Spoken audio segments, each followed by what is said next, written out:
Il circule sur le net un bien étrange message qui affirme que vous disposez d'indemnités supérieures à 400 000 € par an. Qu'en est-il vraiment? Je crois qu'il est important que vous soyez clair Absolument. sur ce sujet. Merci. Oui, alors je suis l'objet d'une campagne permanente qui est destinée à me disqualifier. Donc en gros, alors on dit deux choses. D'abord, j'ai des revenus gigantesques, du fait, je vais en dire un mot, et puis deuxièmement, que je les cacherai en quelque sorte à tout le monde. Donc tout ça est absurde. Mais ce qui est intéressant, c'est de voir la méthode. Le message qui circule a comme expéditeur un certain Marine 2012. Bon, je n'accuse pas le Front National ni Madame Le Pen, mais je veux dire que l'expéditeur dit ça. Hein. Il essaye d'attirer notre attention de ce côté-là, ce qui me le rend d'autant plus suspect. Tout ça est absurde. On suppose, pour arriver à ce résultat, premièrement, que je cumulerai les indemnités de sénateurs et de parlementaires européens. Mais même si vous ne me croyez pas, mais regardez la loi, c'est interdit de faire ça. On ne peut pas cumuler, on ne peut pas être à la fois parlementaire national et parlementaire européen. Ensuite, on m'attribue le bénéfice d'une retraite qui ne tient pas debout. D'abord, je n'ai pas l'âge d'être à la retraite, pour commencer. Et deuxièmement, je n'ai pas de telle retraite. Ensuite, pour faire ce calcul, on a additionné absolument tout ce qui est mis à la disposition d'un élu. Par exemple, le total des indemnités destinées à rémunérer mes assistants me sont attribuées à moi personnellement. De la même manière, on a additionné le total de l'indemnité de secrétariat qui me sert à payer toutes sortes de choses liées à mon activité parlementaire. Donc c'est un procédé qui est destiné à, en quelque sorte, me disqualifier. Mais ce qui m'intéresse... Donc vous n'avez que vos revenus, pour l'instant, de député européen, hein? Absolument, je ne cumule rien, je n'additionne rien, j'ai ces revenus-là, et les revenus, par exemple, de mes livres... De votre livre, qui a très bien marché en librairie. Ils sont remis à mon parti. Alors, sous quelle forme? Je vais entrer dans les détails.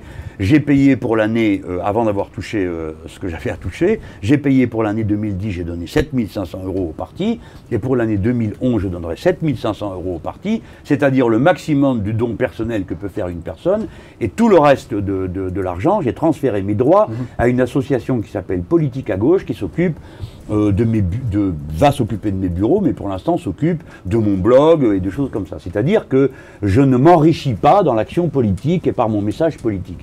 Maintenant, je ne suis pas un petit pauvre, je le dis, parce que sinon ce n'est pas juste. Je suis indemnisé comme l'est tout le monde. Je n'ai jamais eu mon mot à dire sur le montant. Je suis, tous les mois, je suis indemnisé, je touche 6 000 €. Comme s'il fallait le réduire, vous seriez... Parce qu'il y a aussi beaucoup d'internautes qui nous parlent de réduire les indemnités de fonction. Bon, pas forcément des députés européens, mais des députés, des sénateurs, etc. Oui. S'il fallait réduire ces indemnités, les avantages de la retraite, est-ce que vous seriez d'accord?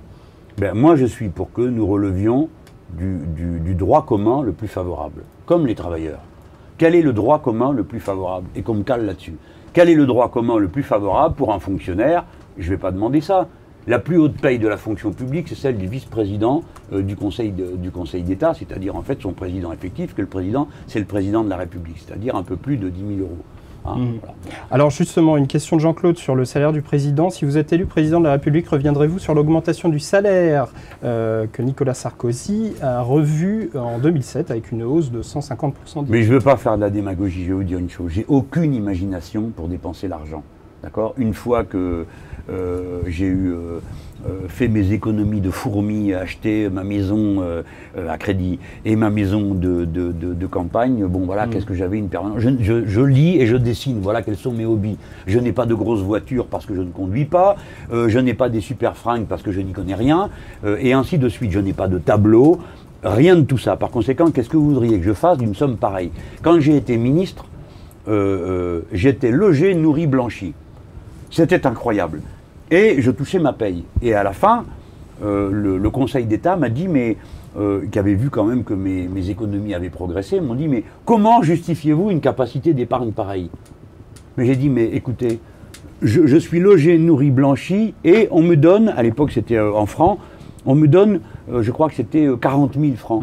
Je dis, mais c'est une honte d'en dépenser autant que ce que j'en dépense. Bon, par conséquent, je fais partie de ces gens qui savent, c'est pas qu'ils savent, c'est que ça se trouve comme ça. Je viens d'un milieu où on a ce type d'habitude. Donc moi, je me considère, j'ai plus d'argent que n'en a jamais eu aucun membre de ma famille et que n'en ont aujourd'hui aucun de mes frères et sœurs, hein, qui pour certains d'entre eux sont dans une situation sociale très difficile pour eux. Donc je ne fais pas le malin, parce que je sais ce que c'est que de vivre avec peu. J'ai eu peu, j'ai maintenant beaucoup, et je ne crois pas que ce soit une bonne chose que d'empiler et d'empiler sans cesse.